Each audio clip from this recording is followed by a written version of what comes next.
Olá, amigo da TV Justiça, está começando mais uma edição de Síntese. Você já sabe, é o momento de você conferir o que foi destaque nas sessões plenárias do Supremo Tribunal Federal, respectivamente, hoje, 19 e 20 de agosto de 2009. Lídia, a primeira parte da sessão plenária do dia 19, ela teve uma característica especial, né? Com certeza, homenagem ao ministro Celso de Mello, o decano da Corte do Supremo Tribunal Federal, e um ministro que recebeu uma homenagem e posteriormente ele também fez um discurso falando da sua atuação no Supremo desde o início, há 20 anos, até hoje, nos dias atuais. Você já usou uma expressão aí agora que daqui a pouquinho eu vou pedir justamente para você explicar para a gente, que é uma expressão muito usada, quem acompanha os trabalhos do Supremo Tribunal sabe o que é o decano da Corte. Mas vamos aproveitar e explicar para o telespectador, muitas vezes ele pode até ouvir, acompanhar essa expressão muito usada, particularmente nos momentos que o próprio ministro Celso de Mello, nos últimos tempos, quando se tornou o decano da Corte, ele se pronuncia, utilizada essa expressão. Vamos aproveitar daqui a pouquinho para falar sobre isso. Bom, esta sessão que foi marcada, dia 19 de agosto, pela homenagem aos 20 anos do ministro Celso de Mello no Supremo Tribunal Federal, remonta ao fato de que são 4 décadas de serviço público no Poder Judiciário. O presidente da Corte, ministro Gilmar Mendes, ele fez um discurso em nome de todo o colegiado, em nome do plenário do Supremo Tribunal Federal. Há 20 anos, completados exatamente na segunda-feira passada, Vossa Excelência, ministro Celso de Mello, tomava posse como ministro desta Suprema Corte, após quase outros 20 anos dedicados ao Ministério Público Paulista. Contam-se, pois, quase 40 anos de devotamento exclusivo e altruísta à causa da justiça e do direito, numa trajetória impoluta na qual, a uma sólida cultura jurídica, associa-se irrepreensível honestidade intelectual, disso resultando a imensa admiração que lhe consagram, tanto os seus pares quanto toda a comunidade jurídica nacional e estrangeira, além de concidadãos brasileiros. Ao longo dessas 4 décadas voltadas integralmente ao serviço público de prestação de justiça, magistrados, operadores do direito, jurisdicionados, acostumamo-nos às lições de técnica jurídica e bom senso, descortina e percussiência, serenidade e lhaneza com que Vossa Excelência a todos brinda, generosa e indistintamente, tanto na atividade judicante incansável, quanto no cotidiano simples, mas austero, de cidadão exemplar. Por tantas virtudes, ministro Celso de Mello, Vossa Excelência tornou-se, para além de nome de consenso nas letras jurídicas, ligado sempre à operosidade e sabedoria na dicção do direito, referência inconteste no país, sobretudo quando se cogita de envergadura moral e ética, donde a autoridade política desta Corte soma que é da idoneidade e competência de cada qual de seus membros. De fato, em quase 2 séculos de atuação judiciosa e independente, o Supremo tem se mostrado o sustentáculo do Estado de Direito e das garantias fundamentais pátrias. É Corte que fomenta e assegura a estabilidade das instituições e do regime democrático.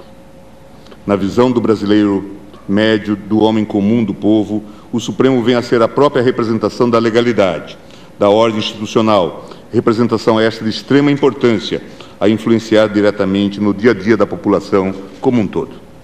E a contribuição de Vossa Excelência para este conceito, além de inquestionável, se consolida na linha do tempo como das mais consistentes. Bem sabido por todos nós é o fato de que, no admirável recolhimento pleno ao desenvolvimento do direito, Vossa Excelência faz-se completamente avesso às celebrações de qualquer jaz. Nada obstante, a efeméride com a qual hoje nos jubilamos é daquelas que jamais poderia deixar de ser comemorada, porquanto é à luz de exemplos como o que ora se homenageia que se constroem os valores fundamentais a uma nação cuja fortuna é ser cada vez mais democrática, progressista e justa. Destarte em que pese essa reserva que Vossa Excelência tanto aprecia, para além do contentamento que a todos nós aproxima, afigura-se-nos como obrigatório, mister expressar todo o orgulho e respeito dos membros desta Corte pela figura honrada, seu tão douto e querido decano. Todos nós, ministro Celso de Mello, congratulamo-nos com Vossa Excelência e reafirmamos de maneira altissonante a confiança na continuidade de atuação tão firme quanto profícua na defesa dos mais altos princípios do direito e da justiça. Lídia, vamos aproveitar, como eu disse, e explicar um termo bem conhecido, especificamente no caso do Supremo. É uma palavra da língua portuguesa que é utilizada em outras circunstâncias, mas que é interessante porque ela tem um contexto, no caso do plenário do próprio STF, que é o termo decano. O ministro Celso de Mello é o decano da Corte. Isso, decano seria realmente uma palavra da língua portuguesa utilizada não só para designar uma expressão do Poder Judiciário, mas significa que o decano é o membro mais antigo de qualquer grupo, ou seja, pode ser de um grupo religioso, pode ser de um grupo do Judiciário, desde que aquela pessoa seja mais antiga. Não significa que ela é a mais velha em idade, mas sim que ela seja a pessoa que esteja mais tempo participando daquele grupo. Então, é utilizado muito no Vaticano, porque os membros da Igreja Católica também utilizam essa denominação de decano e também utilizado pelo Judiciário. Então, todo o tribunal que tem um tribunal de segunda instância em diante, eles teriam os membros decanos. Já porque na primeira instância a gente só tem um magistrado atuando naquela vara, por exemplo, então não haveria essa necessidade de se denominar uma pessoa decana. Mas no caso dos tribunais temos os grupos, né? Tem um colegiado, né? Isso, então o membro mais antigo seria considerado o decano. Inclusive isso influencia até na posição onde eles se sentam no plenário do Supremo. Tem uma determinação do regimento interno com relação à antiguidade dos membros. Agora, isso leva a um efeito que não é meramente de retórica e de posicionamento na, digamos assim, geografia do plenário. Porque, por exemplo, no caso do Supremo, existe uma ordem de votação e que ela é invertida em outros tribunais. Aqui começa o voto. Após a apresentação do relatório e do voto do relator, ela começa pelo que se chamaria de ministro mais moderno, ou seja, aquele que entrou por último, para que não haja, partindo-se do raciocínio de que é um voto mais moderno que pode ser apresentado e que não será influenciado inicialmente pela apresentação dos votos que serão colocados posteriormente pelos ministros em ordem mais antigos. Isso. Em outras cortes é exatamente o contrário. Isso mesmo. Vai depender sempre do regimento interno daquela corte.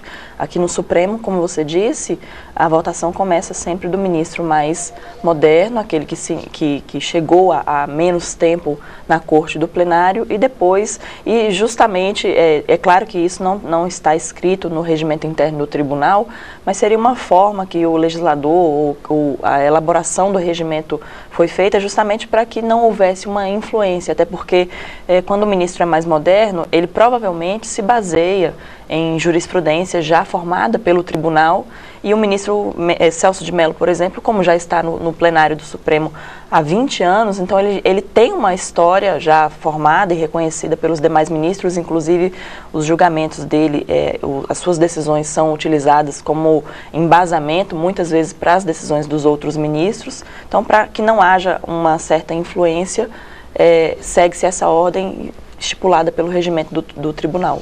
É toda uma questão de... alguém pode dizer, mas se um tribunal de um jeito, no outro de outro, um método é ruim, o outro é bom. Não é isso, é uma questão de paradigma. Qual é o raciocínio que você estabelece para que seja estabelecido, para que seja feita uma rotina de trabalho? Isso Com certeza. O tribunal ele tem a liberdade de construir as suas regras desde que elas sejam constitucionais, e como não há nenhum impedimento para que seja dessa forma ou de outra, então fica a critério de quem vai elaborar o regimento essas regras que estabelecem a ordem de votação.